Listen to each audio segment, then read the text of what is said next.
I was surprised to find out just what the human body could endure.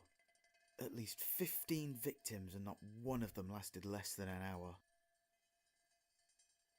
When I was a kid, I was so relieved when my dad explained that the monsters in the dark were just the shadows cast by my nightlight. I never understood why he didn't explain how they moved around the room, though. As a bit of a joke, I always kept a single bullet hidden away for an end-of-the-world type situation.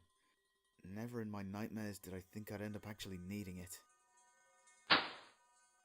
I'm one of those people who's always putting small items like pens, lighters, and even spoons down and losing them. Imagine how unnerving it was to find them all in a pile hidden in the basement. I always thought people saying they'd found an inexplicable note reading "Wake up" were being ridiculous. I must have thrown this one out 50 times though, and it always finds its way back into my pocket. I used to have nightmares that I was dead. Now all I have are dreams that I'm alive again. I used to be someone who put themselves through as much pain as they could for the thrill of it.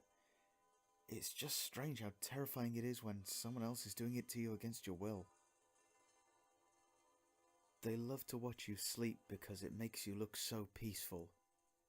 Don't worry, they have ways to put a stop to that. I've always been terrified of the dark and the horrors within it. That didn't change after I lost my sight and darkness was all I was left with. I woke up to Mama standing over my bed with a pillow in her hands.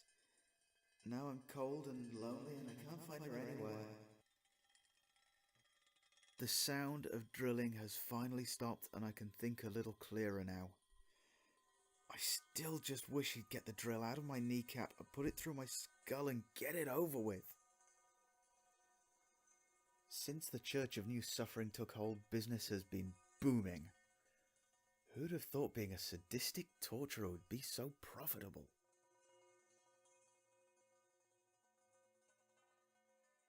And there we have the second collection of 2-sentence horror stories. I hope you like some of the stuff there. This collection had to basically be recorded, edited and finished in a single day due, once again, to other obligations and situations I had come up when I'd usually be recording, so I do apologise for any rough edges that stick out.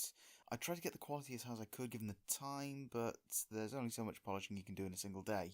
Once again, this collection did kind of go to the trope of the writer being dead, as in the case of with Mama and Nightmares of Death, but as I did mention in the last collection, as long as it's done well and not overused, you can get away with that in these micro-horrors.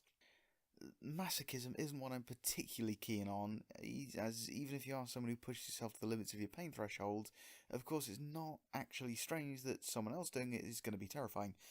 When you're doing it yourself, or someone you trust is doing it, you know those limits won't be exceeded, but a complete stranger doing it against your will, however, they're not going to respect those boundaries. Last Bullet is another one I could be happier with because it's pretty predictable from about halfway through the first sentence. There's not really a lot I can do about that one. There were some I did like, of course. In fact, there were a lot I did like, but among those, Shadows and Darkness were my favourites. I did like Mama in spite of its after death trope because it's a triumvirate of horrors. First, you got the horror of the child waking up to their mother, towering over them holding a pillow, the horror of that mother killing her own child, and then the loneliness of the child still looking for that mother even after they've died. I did used to have a pretty hefty fear of the dark myself, and it still unnerves me, even though I can at least stand to be outside at night now.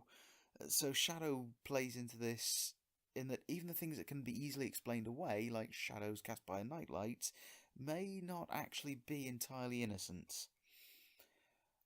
Darkness is a little more personal because my eyesight was damaged after an optician misdiagnosed something easily treatable as something with little treatment available. Unfortunately, by the time the real issue was caught, it's actually left me with damaged eyesight akin to cataracts. It's not enough to stop me driving or anything or drastically affect my quality of life, but certain things using any sort of screen, and yes, that does include these recordings, video editing and that kind of thing, can be very tricky if there are too many bright objects on screen or if the screen's too bright itself. If it had been caught later, however, there is a chance it could have taken the sight in at least one of my eyes completely, And it did just occur to me, you know, if anyone afraid of the dark lost their sight, they might actually essentially be left in that exact perpetual situation. Anyway, drop a like if you thought enough of these were good enough to deserve it, or you like the video in general. Leave a comment telling me where you think I could have improved, what you think in general, and subscribe for more stories, streams, highlight reels, and general weirdness. And until next time, be beautiful to each other.